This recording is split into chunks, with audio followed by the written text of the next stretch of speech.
তো Jose Mourinho really come back to haunt us down. আর যারা ভুলে গেছিল জোসে মরিনো কি জিনিস, সে কালকে বেনফিকার মাধ্যমে দেখা দিচ্ছে জোসে মরিনো ফুটবল কি আর কেন তাকে স্পেশাল ওয়ান বলা হয়। বেনফিকার মতো একটা দলকে যারা এই সিজনে গোলই পাচ্ছিল না, যাদের -7 না 8 ছিল জিডি ইউএফএ চ্যাম্পিয়ন্স লিগে, সেখান থেকে তারা কোয়ালিফাই করলো, আর তাও রিয়াল মাদ্রিদকে হারায় 4-2 গোলে হারায়। এটা একটা হিউমিলেটিং লস। সেখানে আমাদের প্লেয়ারদের কোনো ফেলিয়ার ছিল না, জয়ের কোনো ক্ষুদাই ছিল না। যেখানে তাদের প্লেয়াররা তাদের জীবন দিয়ে দিচ্ছিল জয়টার জন্য, সেখানে আমাদের প্লেয়াররা কোনো দৌড়াচ্ছে না, কেউ কেউ বল লুজ করতেছে, কেউ মানে টেলা আছে না টেলার মতো খেলতেছে। এটা পুরো এই সিজনের শুরু থেকে কাহিনী, এটা শুধু এই সিজন না, লাস্ট 2 সিজন ধরে এরকম হয়ে চলতেছে। সেখানে প্লেয়ার আসলে কি চায় ওরা নিজেই জানে না, ওরা যে রিয়াল মাদ্রিদের হয়ে খেলতেছে ওরা সেটাই বোঝে না। মানে একদম খাদের দ্বার প্রান্তে চলে আসছে দল। আর কয়েকদিন এরকম ভাবে চললে আমরাও ম্যানচেস্টার ইউনাইটেড 2.0 হইতে দেরি লাগবে না, আমরা হয়ে যাচ্ছে দিন দিন সেটা। তা তো ম্যানচেস্টার ইউনাইটেড সাইনিং করায়, আর আমাদের তো ম্যানেজমেন্ট সেই সাইনিংটাও করায় না। তার শুধু কোচের পর কোচ পাল্টাবে, প্লেয়ারদের অযথা এক্সট্রা প্যাম্পার করবে, কিন্তু যে সাইনিং গুলো আমাদের লাগবে সেই সাইনিং গুলো তারা করাবে না।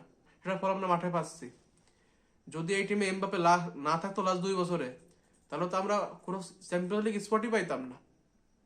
সেটা সত্যি কথা, মেনে নেওয়ার কথা। ইভেন এখন বড় সমস্যা হচ্ছে কি, আমাদের প্লেয়াররা যে আমরা হারতেছি, সে হারটা মেনে নিতে পারে না। যে কন্ট্রোলটা থাকে সেটা লুজ করে বসে প্রতিটা ম্যাচে, যেই ম্যাচে ওরা হারতে বসে সেই ম্যাচে তাদের কন্ট্রোল লুজ করে বসে। তারা যে হারতে পারে সেটা তারা মেনে নিতে পারে না, তারা খেলবে কি বিস্তৃত ভাবে, কিন্তু তারা হারটা মেনে নিতে পারবে না। এটা হয়ে আসতেছে গত 1-2 সিজন ধরে। আর এরকম হওয়ার কারণ কি, দলে দলে সিনিয়র প্লেয়ারদের অভাব। একে তো বেনজেমা নাই, কুরুজ চলে গেছে, ডানি কারবাল থেকেও নাই, আর আর কফিনের শেষ প্যাকেট হয়ে গেছে মদ্রিস।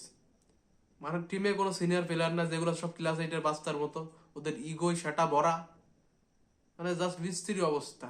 এক শুধু এমবাপে থিবো করতো এভাবে খেলে, টিমের বাকিগুলো যদি তার 50%ও খেলতো, তাহলে আমরা এই সিজনে এত বাজে পারফর্ম করতাম না, এভাবে হারতামও না। কতজন হয়তো অনেকে বলছেন যে আঞ্চলিক দোষ, টিম পারফর্ম করতে পারতেছে না, অমুক তমুক। কিন্তু আঞ্চলিক চলে গেলে তারপর ট্যাকটিক্যাল কোচ হলো জাবি আলোনসো এই টিমে কিছু করতে পারলো না। কারণ কি, কারণ প্লেয়াররা সে কোনো কমান্ড ফলো করবে না, তারা নিজেদের মতো করবে। ইভেন কালকে বহুত টাইম এরকম হয়েছে যে ভিনি ট্র্যাক ব্যাক করতেছে না, ভিনি তো ডিফেন্সে হেল্প করবে, ওদিকে ক্যারাস ফাঁকা হয়ে যাচ্ছে, কনস্ট্যান্ট আমরা কাউন্টার অ্যাটাক কনসিড করতেছি, অ্যাটাক কনসিড করতেছি। ভিনি যে এখানে ক্যারাসকে একটা হেল্পিং হ্যান্ড হিসেবে কাজ করবে, সেখানে ভিনি কিছু করতেছে না। সে তার হাফেই সে লেফট উইং ওই উপরে দাঁড়ায় আছে, তাকে বল পাস করো। আর সে যে করে রান মেক করছে, একদম বিশ্রী পুলাভানের মতো রান মেক করে থেমে যায়, কোনো ফেলে আর নাই। সে কি করে আউট অফ আইডিয়া, দুইজন তাকে মার্ক করতেছে, পিছনে তাকে ব্যাকআপ দেবে সেরকম কেউ না, সে তো একদম কনফিডেন্স ছাড়া হয়ে গেছে। মানে একটা ব্যালেন্ডর না পাওয়াতে ওর যে লেভেলটা যে এত নিচে নেমে আসছে, তারপর যে পেরেজের ওকে প্যাম্পার করা, সব মিলে ওর একদম লেভেলটা তলা নিতে ঠেকছে। ও যে রিয়াল মাদ্রিদে খেলে, ও রিয়াল মাদ্রিদ লেভেলের একটা প্লেয়ার আর না। এইভাবে আর একটা প্লেয়ারকে এতবার ডিফেন্ড করা যায় না। তারপরে আসে আমাদের ট্যাকটিক্যাল জিনিসগুলো নিয়ে। আসলে কালকে আমাদের কোনো ট্যাকটিক্স ছিল? আমার তো মনে হয় কোনো ট্যাকটিক্স ছিল। ট্যাকটিক্স একটাই, বল যখন পাচ্ছি আমরা ওদের ডি বক্সের বাইরে দিয়ে একবার বেলিংহাম, একবার ভিনিসিয়াস, তারপর এমবাপে, তারপর গুলে, তারপর ভালভার্দে, মাস্তান্তনো, আবার আবার মাস্তান্তনো থেকে ভালভার্দে, তারপর বেলিংহাম, তারপর গুলের, তারপর ভিনিসিয়াস, এই করে যাচ্ছি। আমরা যে বক্সের ভিতর ঢুকবো, আমরা যে লো বলগুলো ভাঙবো, কিংবা আমরা যে ওই বক্সের ভিতরে পেনিট্রেশনটা করবো, সেটা আমরা কোনোভাবে করতে পারতেছি না। কারণ আমাদের বক্সে তো পেলাম না, আমরা ক্রস করতেছি একটা, সেখানে প্রথম ক্রস থেকে গোল পাইলাম, কিন্তু তারপরে আবার যাচ্ছে তাই। আর ম্যাচের শুরু থেকে বেনফিকা যেভাবে আমাদের উপর অ্যাটাক করে খেলতেছিল, ওরা আমাদের প্রতিটা স্পেসে আমাদের অ্যাটাক করে খেলছে। কারণ ওরা জানে আমাদের মিডফিল্ড বলে কিছু নাই, গুলের কাছে বল ইজিলি উইন করা যায়, সোয়ামিনির কাছে বল উইন করা যায়। আর সোয়ামিনি কালকে ম্যাচের প্রথম 3 মিনিটের মাথায় একটা ওইভাবে একটা মানে অযথা একটা ইয়েলো কার্ড কনসিড করলো।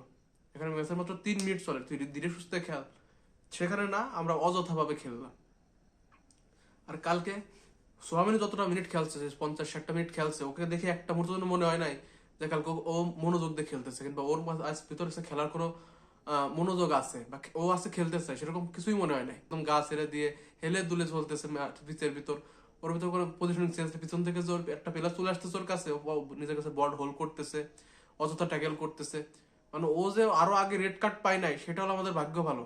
ওর যে একটা ইয়েলো কার্ডে ওকে সাফ করতে পারছি, এটা হলো আরবেলোয়ার ভাগ্য ভালো। আর আরবেলোয়ার কি হয়েছে, বর্তমানে মুখস্থ লেভেল হয়ে গেছে, যেখানে আমরা দেখতে পাচ্ছি বাইরে থেকে যে মাস্তান দোকান ওয়ার্ক করতেছে না, সোয়ামিনি কালকে ওয়ার্ক করতেছে না, সেখানে তাও তাদের চেঞ্জ করা যাবে না, তাদের মুখস্থ লেভেল নিয়ে খেলতে হবে বারবার। জাস্ট একটা বিশ্রী সিস্টেম হয়ে গেছে। কালকে যদি ভালভার্দে কোর্তোয়া না থাকতো, তাহলে যে আমরা প্রথম হাফে থেকে এম্বারাসিং এর শিকারটা হইতাম সেটা নাই বলি। এটা ক্যারাসকে মনে করেন কালকে কিছুই করতে পারে নাই, ওদের একটা প্লেয়ারকে আমরা আটকাইতে পারি নাই। যেমন মেসারকে বলছিলাম পালভিডিস, ও কালকে যে নাস্তা নাবুদ করে ছেড়েছে আমাদের ডিফেন্ডারদের, ওরা ড্রপ করে যে বলগুলোর উপর টান করতেছিল, যে অন ওরা পেলেগুলো করছে, আর ওরা একদম আমাদের ফাইনাল থার্ডে যে ওরা নিয়ে ওদের মাধ্যমে পাস করতেছে, কেউ আমাদের কোনো ইন্টারসেপশনও করতেছে না, না করতেছে ট্যাকেল, না আছে তাদের পারফেক্ট পজিশনিং, শুধু একদম তারা আমরা শুধু বল ওয়াশ করতেছি বারবার। এটা হয়েছে কালকে পুরো ম্যাচটা জুড়ে আমরা শুধু অ্যাটাক কনসিড করে গেছি। আর আমরা যখন অ্যাটাকে গেছি তখন ফাইনাল থার্ডে যাই শুধু ডিবক্সের বাইরে ঘুরে বেড়াইছি, এর মধ্যে আমাদের কোনো সিস্টেমই ছিল না। কালকে ওরা আমাদের গোল পোস্টে 20টা শট নিচ্ছে, যেখানে 11টা ছিল অন টার্গেট, এখানে আমরা মাত্র অন টার্গেট নিতে পারছি মাত্র 7টা। যেমনটা বলছিলাম যে মোনাকোর ম্যাচে আমরা গোল পাইছি 6টা, কিন্তু আমরা ভাগ্যের জোরে গোল পাইছি, কারণ মোনাকোর মতো টিম যখন আমাদের 18টা শট নাই, গোল পোস্টের 18টা শট নাই, তাহলে বুঝতে পারছি এই টিমের ডিফেন্সের কি অবস্থা। মোনাকো যে কাজটা করতে পারে সেটা কালকে বেনফিকা করে দেখাইছে, আর আমি যেটা বলছিলাম সেটাই আবার সত্যি হয়েছে, যে টিম তাদের ফিনিশিং ভালো তারা আমাদের টিমকে ছিঁড়ে ফেলে দেবে যে কোনো টাইম।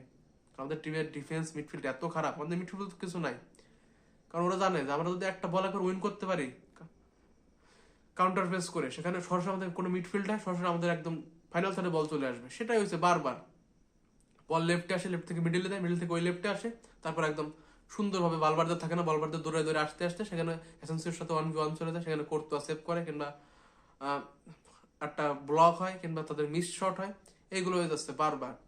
খালি একবার চিন্তা করেন যে ফার্স্ট হাফে যদি কোর্তোয়া ওইগুলো সেভ না করতো, আর যদি ফিনিশিং একটু ভালো থাকতো, তাহলে আমরা কোনোভাবে 5টা গোলের কমে খাইতাম না ফার্স্ট হাফে। ফার্স্ট আমাদের ওই গোলটা বাদে আর কিছুই ছিল না আমাদের কাছে। আর এই টিমে একমাত্র এমবাপে বাদে মনে হয় না যে কেউ আর খেলার জন্য, কেউ আর টিমের জন্য খেলতেছে। একদিকে এমবাপে মানে টিমের জন্য নিজের জীবনটা মতো বাজে রেখে দিচ্ছে, অন্যদিকে আর বাকি সবাই হেলে দুলে বেড়াচ্ছে, তার ভিতরে কোনো দায়িত্ব বেদ নাই, তাদের যে টিমের জন্য খেলছে সেটাও জ্ঞান নাই কোনো, তারা জাস্ট হেঁটে খেলে বেড়াচ্ছে।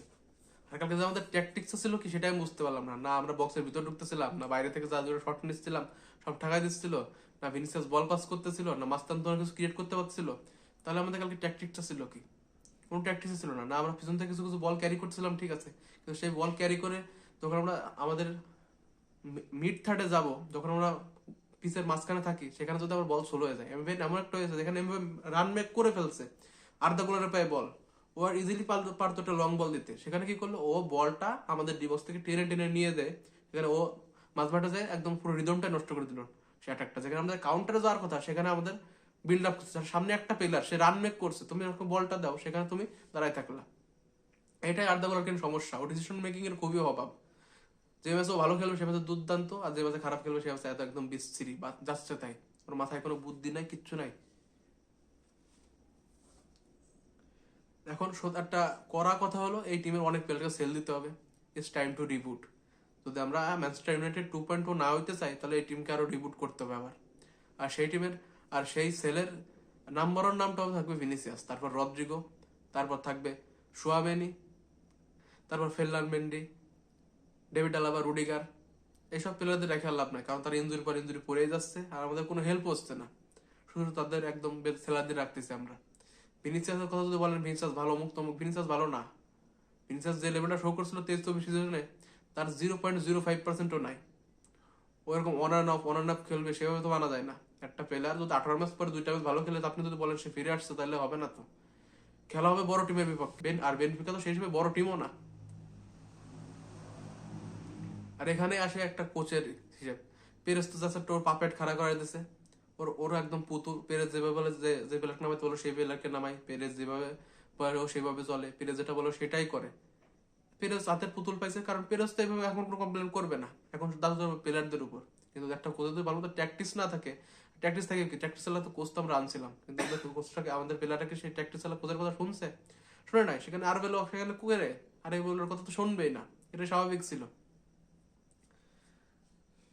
আর আমরা একটা কালকে জিনিস দেখলাম, জোসে মরিনো যখন আমরা আসলে চ্যাম্পিয়ন্স লিগে, জোসে মরিনো লাস্ট কয়েকটা বছর ধরে ভালো কোনো টিমকে, চ্যাম্পিয়ন্স লিগের কোনো টিমকে কোচিং করে না, সেই হিসেবে জোসে মরিনোর কতটা ভালো সেটা আমরা বুঝতে পারি না। আর জোসে মরিনো যে কুইক কাউন্টারে কতটা ইফেক্টিভ, আর সে যে কুইক কাউন্টারের রাজা, সেটা কালকে ভালো মতো টের পাইছে।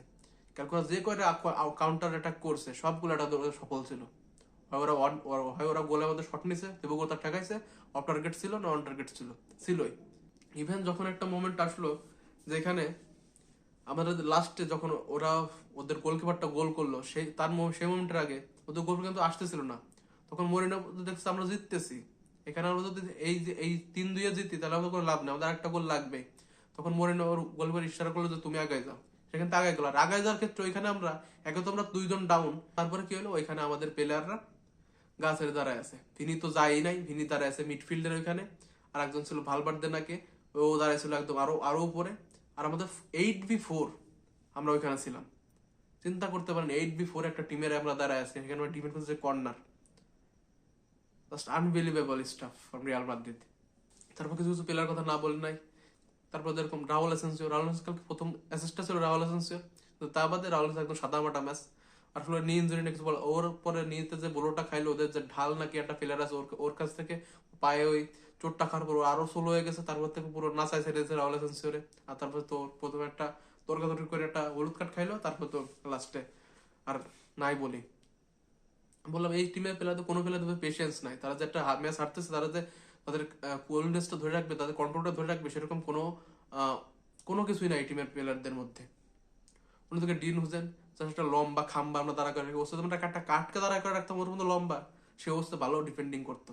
ডিফেন্ডিং একদম বাজে, বিস্তৃতভাবে সোলো, এত লম্বা মানুষ তাও হেড করতে চায় না, বলে অনেক সোলো। ওর মানে চারপাশে যে দেখবে একটা স্ক্যান করে, আমার কাছে একটা প্লেয়ার আসতেছে, আমি তাদের বলটা পাস করি, এখানে প্রচুর সোলো, আর এখান থেকে আমরা প্রতিটা মারা খাবো। মানে ও হয়েছে কি, ও রিয়াল মাদ্রিদ আসার পর প্রথম 10-15 ম্যাচ ভালো খেলছে, তারপর যে ওর লেভেলটা ড্রপ খাইছে, ভিলারিয়াল ম্যাচে খুব ভালো ছিল কিন্তু তারপর আবার যাচ্ছে তাই।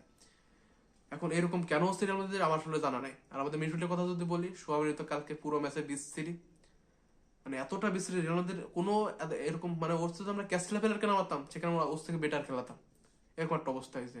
ওদিকে বেলিংহাম তো জাস্ট 23 সিজনটায় ও ভালো খেলে গেছে, তারপর থেকে ও অন অ্যান্ড অফ পারফর্ম করে না। মানে ও যে একটা ক্রিয়েটিভ নাম্বার 10 হিসেবে খেলাবেন, ও ডিপে নামবে না, ওকে ওরকম ও উপরে বসে থাকবে, ও ডিপে নামবে না, কোনো হেল্প করবে না, ওটা তো দৌড়াতে পারে, কিন্তু যারা ক্রিয়েটিভ ওয়েতে খেলবে, একটা গেমের টেম্পো কন্ট্রোল করবে, সেরকম কোনো কিছু করতে পারে না। আর এটাই বেলিংহামের সমস্যা। অন্যদিকে মাস্তান্তর কথা বলি, মাস্তান্তর ভালো, তবে কালকে কোনোভাবে কোনো কিছু হচ্ছিল না, যেখানে যে ম্যাচে কোনোভাবে কোনো কিছু হচ্ছিল না, সেখানে আসলে অন্য প্লেয়ারকে ট্রাই করা উচিত, কিন্তু আমাদের কোচ তো সেভাবে করবে না, তারা সেই প্লেয়ারকে ট্রাই করতে দেখতেছে যে মাস্তান্তর বারবার কাট ডাউন করতেছে, কিন্তু ভিতরে ঢুকতে পারতেছে না, বারবার ওর ব্যাক পাস করা লাগতেছে কনস্ট্যান্ট প্রেশারের জন্য।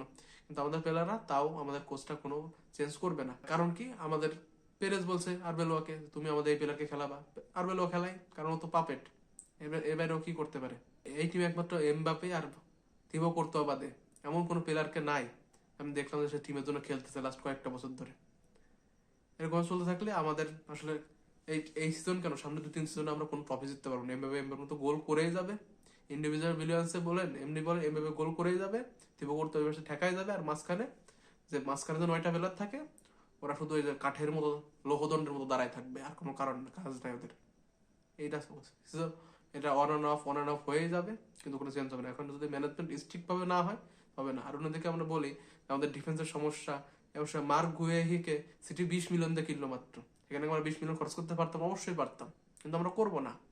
সিটি এমন একটা টিম যারা জেতার জন্য মাঠে নামছে, তাদের ডিফেন্ডার ইনজার তার ডিফেন্ডার কিনতেছে, তাদের অ্যাটাকার ইনজার তার অ্যাটাকার কিনতেছে, আর আমাদের মিডফিল্ড নাই, ডিফেন্স নাই, সেখানে আমরা কোনো ইনভেস্টই করবো না।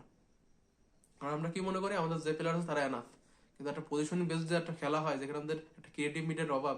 আর কালকে সবচেয়ে বেশি সারপ্রাইজিং লাগছে কি, যেখানে আমাদের গেমে কোনো কন্ট্রোল নাই, আমরা টেম্পো কন্ট্রোল করতে পারতেছি না, সেখানে ড্যানি সেবাসকে একবার নামানোর চিন্তা ভাবনা করা হইলো না। এর থেকে খারাপ আর কষ্টের কি হইতে পারে, ড্যানি সেবাসকে একবার নামানোর চিন্তা ভাবনা করা হইলো না কোচিং প্যানেলের তরফ থেকে, জাস্ট শেমফুল। এখন এই টিমে যদি আপনি কোনো সলিউশন নাই, প্লেয়ারদের অ্যাটিটিউড চেঞ্জ করতে হবে, কিছু প্লেয়ারকে অবশ্যই সেল করতে হবে, যদি সেল না করতে পারেন তাহলে এই টিমে কিছু কিছু প্লেয়ার গাদা খাটনি কেটেই যাবে, কিছু প্লেয়ার গা দেখায় 30 মিলিয়ন স্যালারি যাবে, এরকম হয়ে যাবে। এরকম চলতে থাকলে আমাদের টিম শেষ, আমরা শেষ। আর প্রতিদিন রাত জেগে এরকম বিশ্বকাপে খেলা থাকার কোনো মানেই হয় না, মানে নিজের মেন্টাল একটা টর্চার হয়ে যায় বর্তমানে। কালকে বেনফিকার কাছে আমরা সব দিকে আসছি, ফার্স্টে ট্যাকটিক্যাল আসছি মরিনোর কাছে, আর তারপর আসছি বেনফিকার প্লেয়ারদের কাছে। ওরা জেতার জন্য খেলছিল, ওদের জীবন প্রাণ দিয়ে খেলছিল, আমাদের প্লেয়াররা ডিসগ্রেসফুল, অ্যাবসলুট ডিসগ্রেসফুল ফেলে। আমি এইভাবে বলছে যখন আমরা ফোর্থ গোলটা কনসিড করলাম, এটা আসলে রিয়ালের জন্য ডিসগ্রেসফুল। আর একদম সত্যি কথা বলছে, কারণ এই ছেলেটা আসলে ফার্স্ট্রেটেড হয়ে যাচ্ছে। যে একটা টিমের একটা টিমের 60-65% গোল একা করে, সে তার ফার্স্ট্রেটেড হওয়ারই কথা। তার টিমমেট যদি এরকম বিহেভ থাকে, সে নিজের মতো নিজে টিমকে সর্বোচ্চটা দিচ্ছে আর বাকি কেউ কিছুই দিচ্ছে না, তখন এরকম একটা ফার্স্ট্রেশন হওয়ারই কথা। আর বাদ থেকে রিয়াল টিমে কি কি পরিবর্তন প্রয়োজন আপনাদের কি মনে হয় অবশ্যই জানাবেন। রিসেন্টলি নিউজ দেখলাম যে উনাই এমেরিকে লাগবে, মানে উনাই এমকে আনবো আমরা কি সাইনিং দিতে পারবো? আর উনাই এমকে আসলে রিয়াল ফিট করবে? আমার তো মনে হয় না। আর বাদ থেকে এই টিমের কি কি প্রয়োজন, ভিনিকে কি সেল করা উচিত কিনা, কিছু প্লেয়ারকে সেল করা উচিত কিনা অবশ্যই জানাবেন। আর রিয়াল পারসোস আপনার কি মতো অবশ্যই জানাবেন কমেন্ট সেকশনে। আমাকে ফলো করতে চাইলে চ্যানেলটিকে সাবস্ক্রাইব করবে, সাথে কিন্তু ওসমান দেন বিয়ন্ডের আলামত সিম্পেরে ইয়ানা দামাস।